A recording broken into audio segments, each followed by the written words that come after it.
Hujan deras yang mengguyur Jakarta sejak Selasa malam hingga Rabu pagi membuat ruas jalan di Jakarta tergenang air.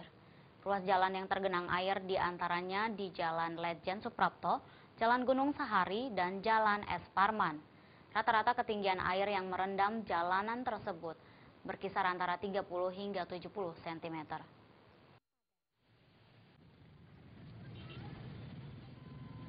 Antrian panjang kendaraan ini terjadi di kawasan Jalan Ledjen Suprapto, Cempaka Putih, Jakarta Pusat. Penyebabnya adalah genangan air setinggi 30 cm dengan panjang sekitar 100 meter di kawasan tersebut, membuat para pengendara terpaksa melambatkan laju kendaraannya. Beberapa kendaraan roda 2 bahkan mogok akibat mencoba menerobos genangan air.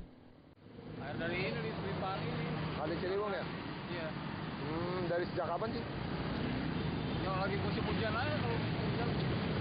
Ya berarti ini emang langganan banjir ya? Langganan banjir. Menurut warga sekitar kawasan ini memang menjadi langganan genangan air tiap ada hujan yang cukup deras. Genangan ini terjadi sejak Selasa malam mengakibatkan meluapnya Sungai Ciliwung. Tingginya sekitar berapa senti? Ini mah paling sekitar 60 cm ya? Gitu. Ini air dari mana kiriman dari? Air dari mana? Air dari mana Pak?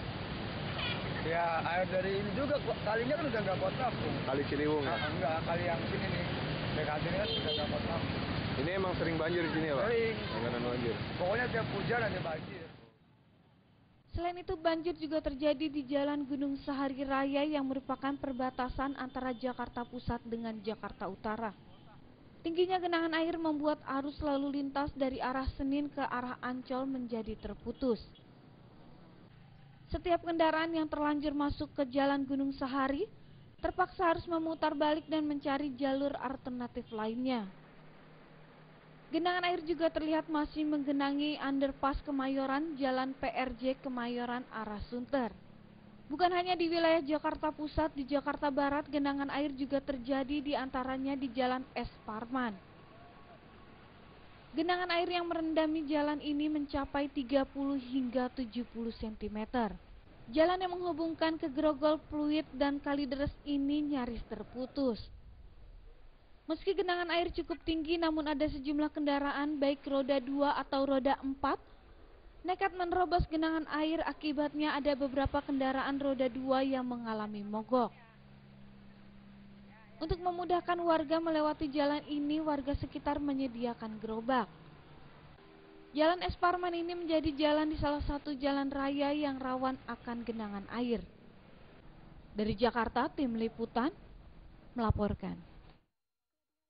Sementara itu, banjir yang merendam sejumlah kawasan ibu kota Jakarta, seperti Kelurahan Kampung Melayu, rupanya membawa rezeki bagi sejumlah pedagang keliling. Sejumlah pedagang keliling ini mengaku meraup rezeki hingga 2 kali lipat jika harus berjualan dibanding hari biasanya.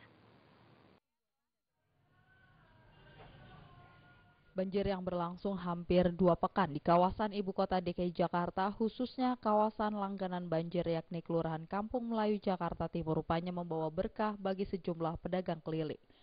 Tanpa harus menjajakan dagangannya berkeliling kawasan Jatinegara, sejumlah pedagang seperti pedagang cilok, bakwan Malang, pedagang minuman hingga pedagang jagung bakar memilih berjualan di dekat posko pengungsian korban banjir karena ramainya pembeli.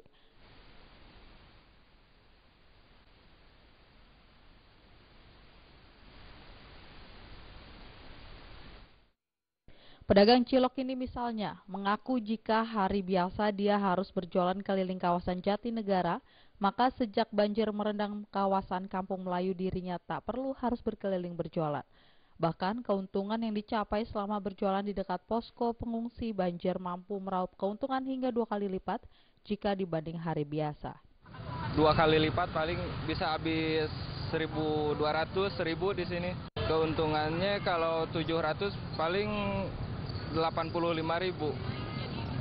Bisa 1.000, bisa 200.000 di sini. Iya. Iya, lebih. Hal serupa juga dialami oleh pedagang bakwan Malang yang biasa berkeliling di sekitar pasar Jatinegara. Tanpa harus berkeliling dengan berjualan di dekat posko pengungsian, bakwan Malang yang dijualnya bisa cepat habis terjual sebelum memasuki waktu maghrib. Lebih cepat ya, lebih cepat. Mungkin habis maghrib udah pulang. Kalau biasanya kan kalau nggak di sini sampai jam 9, jam 8. Iya, iya. Dari Jakarta, Maria Magdalena dan Muhammad Ihsan melaporkan. Dari Jakarta kita ke Ambon, Maluku. Pemirsa, angin kencang dan gelombang pasang membuat sejumlah rumah di perkampungan nelayan Kabupaten Aru rusak dihantam kapal. Diduga kencangnya angin membuat kapal tak terkendali hingga akhirnya menghantam rumah warga.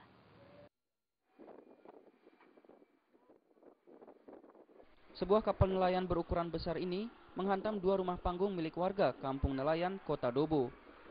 Angin kencang dan gelombang pasang yang datang langsung membuat kapal oleng dan menghantam bangunan di sekitarnya yang terbuat dari papan. Pemilik kapal terlambat melepas tali yang ditambat di sekitar pemukiman saat angin kencang. Padahal seluruh kapal nelayan sudah dihimbau untuk lego jangkar di tengah perairan.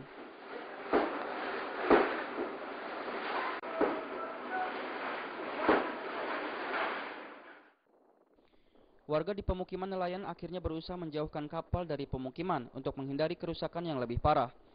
Cuaca buruk yang terjadi sepekan terakhir ini diprediksi masih akan berlangsung hingga 3 hari ke depan.